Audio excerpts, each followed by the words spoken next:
Hey, Callie with Hogalicious here, and today we're going to be going over some guidelines and stuff to help you out with feeding your new friend. So I'm not wanting to do death by PowerPoint on this one. I am just going to go through the Word document and happy to share this to anybody that's inquiring about buying one of our Hogalicious family members. So please let me know if you have any questions. Go ahead and post anything in the comments, like and subscribe, all of that stuff. So, first thing on here, we're going to talk about feeding your first snake, buying mice, choosing sizes, and avoiding some common mistakes. So, feeding is one of the biggest questions that new owners have, especially if you only have one or two snakes. So, with breeders, we're often buying them in bulk in these giant boxes that show up with dry ice monthly, quarterly, whatever we need, or breeding our own feeders, which I do not choose to do because I do have a life and a real job and all that too that I cannot keep up with breeding my own feeders. But that usually does not make sense for smaller collections if you just have a couple of snakes or just one. And so, what this guide is going to focus on is some cost effective and low waste feeding strategies while you're growing up your snake. So, something to note a little bit different if you are buying an already adult snake or subadult, they may already be on their final adult size of mouse that they're going to stay on long term. So we'll go over that, but this is a little bit more also if you have a baby that you're getting and you're going to need multiple sizes so that you can size up while the snake is sizing up. So, first thing to go over is where you can buy feeder mice. So, there's a lot of different options here. Each one kind of has some trade offs as far as cost and convenience goes. But the first one is big box pet stores. PetSmart, Petco. If you've never noticed before, they all have a freezer. You can go and you can buy mice there. So, they usually have them in packets of smaller quantities. They don't have quite as many size ranges on there, and it is a higher price per mouse.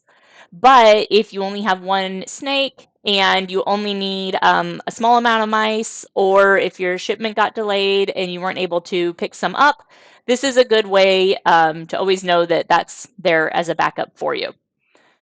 Another way is local independent pet stores. I'm in Houston, so we have pretty much anything available. If you're in a smaller town, you may not have this as readily available. But I know the ones that I've been to here, they have a big cooler, they have open bags of mice, and they just say, "How many do you need?" One of them that I went to, they just reached in with their bare hands and threw the mice out on top of the freezer, and I kind of picked the sizes and they put them in. And I definitely had some concerns with the safety and cleanliness of those mice. Not all of them are going to be like that, of course, but that is something to keep an eye on as well. You want to make sure that anything that you are putting into your snake has the same safety and biosecurity that you personally keep for your snakes as well, because that's what's going to be going into your snake. So you want to be careful there. Um, on next one on there is online bulk feeding suppliers. That is typically how I get my mice. People like Rodent Pro, Lane Labs, American Rodent Supply. There's a lot of different options out there. That is going to be your cheapest price per mouse. It's going to give you the widest range of sizes. But some of them do have minimum order capacities, so you have to order at least a certain amount of money to make it worth your time or to make it worth the shipping expenses. And so that's something you want to take a look at as well. If you do have a couple or even for one, once you're kind of at your adult size, it might make sense. You may also choose to purchase the next year worth of feeders. You don't really want to buy more than a year's worth, preferably not more than 6 months. You don't want them in the freezer for all that long. If you are going to have just a few, when I first started and I just had a few snakes, you don't want to be pulling that bag of mice out of the freezer all the time. So I actually separated it up into smaller bags. That works really well. American Rodent Supply does also ship for the adult mice. I think there's 10 per bag. So it is in separate bags as well. And I always make sure when the mice are in my freezer is I cover them with ice packs on top. That way, anytime you're opening the freezer door, making any changes, they're not getting that temperature fluctuation. But yes, having them in smaller quantities means you're not pulling the big bag out of the freezer every time you're getting another mouse out of there. Reptile expos are another great way as well. I got my first snake at a reptile expo. I wasn't quite sure what size to buy, and so the breeder told me just go take it back there. They've got a cooler full of mice. Show them your snake and they'll help you. So that's a really great way to do it as well. You can also go down to any reptile expos that are in your area. And similar, you're going to be buying the same type of mice that you would be getting from the online bulk feeders, but then you don't have that shipping cost. You're able to see the sizes in person. And then you're able to stock up on kind of what you think you're going to need for the next few months until your next reptile expo. It's usually $10 to $15 to get in. It's always a fun time anyway. So you can do that to pick up your mice. There's a lot of people that do that. That's why they always have those available at reptile expos.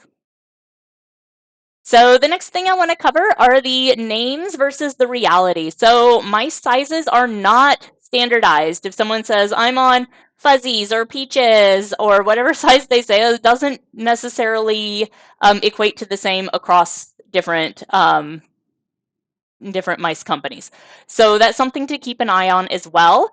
I always go more off of the size in grams of the mouse when I'm trying to find what I'm looking for, and as well with the snake. So here's a nice little table for you if you want to screenshot it, whatever you might want to do on this one. But for this one, you can see everything is in ranges, and there's a little bit of overlap on some of the durations and sizes. That's because if you have a little bit stockier of a snake, they're going to be wider and they're going to be able to have a larger feeder versus a longer and leaner body composition type of snake, just like people. They come in all different sizes. So you're going to want something that is around that size. So that's just a quick way to take a look at that, of roughly when you're going to be sizing up, and the rough duration. So I usually start every 4 days or so. I just judge it based on the snake. If I'm looking over at their enclosure and at 3 or 4 days, they're just cruising the front looking for more mice, I'll feed them a little bit more often, just kind of keeping an eye on their body composition as well and making sure that they don't get overweight, which is not healthy for snakes. Just like people again. This is one of the few areas where there is some overlap on humans versus snakes. Another thing I want to note on here as well is I just keep them once they're about 100 grams or more. For the girls, I do not ever go over a small mouse. There's really not any reason that you need to go into medium mice or anything bigger, even if you have a 400-gram girl. That's just going to pack on weight more fast for them. I have a 400-gram girl. I feed her every 10 to 14 days, just a small adult mouse, and she's still slowly gaining, but she's also 4 years old. So that happens. For the boys, even if they're hitting 100 grams or more, I actually never get them over that kind of hopper size mouse. So something just a little bit smaller than a small, and they'll be at 10 to 14 days. And as long as they're still slowly gaining as they are growing, you know that that's a good size for them. And you can reduce size, reduce frequency, whatever you need to do if you need to kind of put them on a diet when they're getting a bit bigger, just judging how they're doing. So a couple little notes on here. Pinky mice, by the time you usually get your first baby, you probably don't need the teeny tiniest little pinky mice. It just depends on the snake, but usually around 15, 16 grams, they're already starting to go up to a little bit bigger. 20 grams, they should be able to eat those medium to larger sized pinkies, so you don't need anything real tiny for them. There is you can double pinkies, so that's kind of a bridging strategy if you're getting where they're not quite ready for that next size up, particularly if you're buying from a company like those ones that do the big box stores where they only have limited size ranges, so pinkies, fuzzies, smalls, and we'll jump into that here in a bit. I've got those ready and open to show you. You may want to double up on pinkies kind of as a bridging strategy. But I do want to note pinkies, that's still like a non-weaned mouse, so it's just a little baby mouse, and therefore it's going to have a lower nutritional value. So it is best to try to get your snake off of pinkies as soon as they are ready for that. Just because you have a big bag with a bunch of them left, you don't want to start packing like 2 or 3 pinkies per meal into them to try and get them to grow. They're not really going to start growing and taking off until they get onto those fuzzy mice. So pinkies are going to be hairless. If you start seeing that and you're curious, typically a pinky is hairless. And then by that time you get to a fuzzy or a hopper, that's when it starts to have hair on it. Those are better nutrition-wise. When they start eating a mouse with hair, you may see little clumps of hair in their enclosure that they have pooped out. That is totally fine. They don't really digest the hair, but that's normal. It's expected. Don't worry if you see hair in their enclosure. That is fine.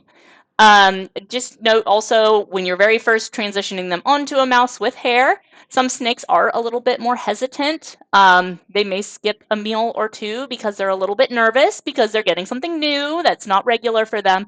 But they will typically adjust after just a few attempts. If they are being a little bit picky, you may try a drop feed for the first time if they're a little intimidated by it, even if they typically take it off of tongs. So the next one on here, the small mouse, that is again typically the largest size that I feed to my adults. Yeah, there really is not a need to go for a bridging round between this one to go from fuzzy up to the small mouse. If you're finding that they're just scarfing down those fuzzies and you think they need a small, but you've still got 10 left in the freezer, it's fine to double up on those ones just to kind of use up your fuzzies before they're ready to get up to that next size. Another way to tell if the size is right, there should be a visible lump in the snake after they eat. And so that's a way to understand, okay, is it good? If they're just scarfing it down, you don't see a lump at all, that might be an indication that it's time to go up to the next size. Again, until they're those adults, I never notice a lump in my adults after they eat because I'm feeding them a size that just focuses more on their body composition as opposed to growing them. Just a couple quick notes here as well. Follows along with that chart previously. I do typically notice around a year old. Now, again, some of them will grow much faster, some of them grow slower.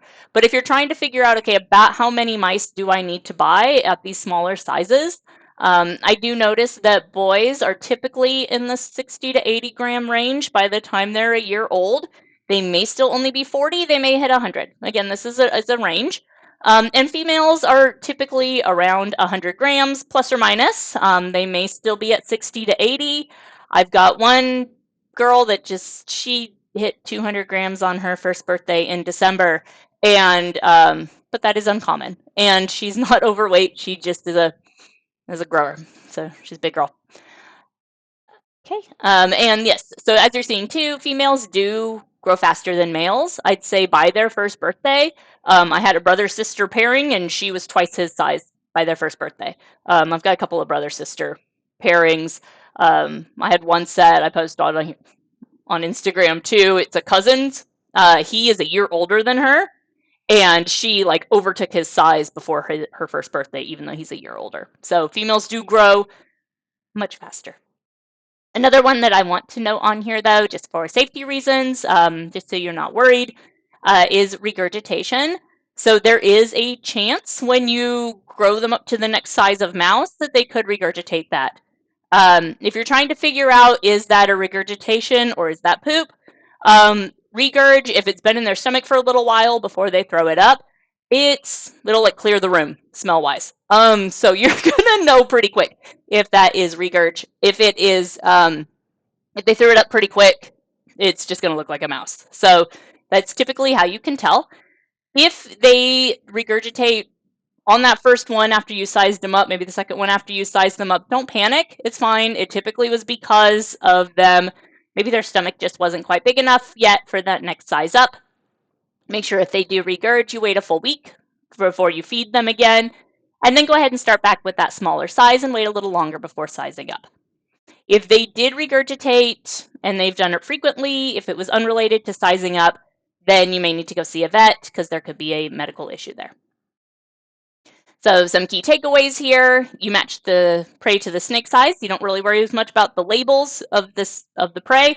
They're not consistent. You can do 2 pinkies up as a temporary bridge before, if you're trying to use up pinkies or if you don't think they're quite sizable enough to take that next size of snake or of mouse. And yes, I maxed out on small mice. So now I want to go ahead and flip through a couple of these that I did tag just to show you what I was talking about. So I went to PetSmart here, and this is Arctic mice. And you can see on here, also noting, hognose snakes do not need rats. Rats are not nutritionally as valuable for them as pinkies. Or mice, you do want to keep them on just mice. So here we're seeing this pinky, fuzzy, small, and then that medium of what they call a medium is typically more like the small adult mice that I max out at. We're here on pinky mice. You can see it's like $1.50 if you're buying it in a 20 count. Not all the stores hold that many. If you're down at a 3 count, it's over $2 for a pinky mouse. Next up on here is Rodent Pro. This is one that I have ordered from in the past as well. You can see they have lots of sizes. So they have extra small, small, large, and they also have this peach. Peach is kind of a bridge between a pinky and a fuzzy, which is nice. You can also see on their sizes, this is 2 to 2.5 grams, 2.5 to 3 grams, 3 to 4.5 grams, 4.5 to 7 grams.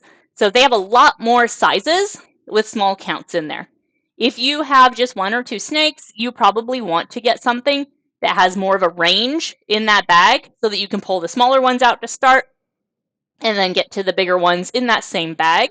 It's kind of nice to have more of a range of mice sizes within those bags. Another example here is American Rodent Supply. On this one, you can see they have that large pinky mice. They call it a fuzzy. That's pretty close to a peach for Rodent Pro. And then they use hopper instead of fuzzy, and then they go up to a small. This is about where I max mine out at. So you can kind of see there's some inconsistency there. Look more at the size of the mouse. Just see how your snake is doing on that. And comment if you have any other questions. Feel free to reach out. And I hope this video was helpful for you. Subscribe so you can get some more videos like this if this was helpful. Bye.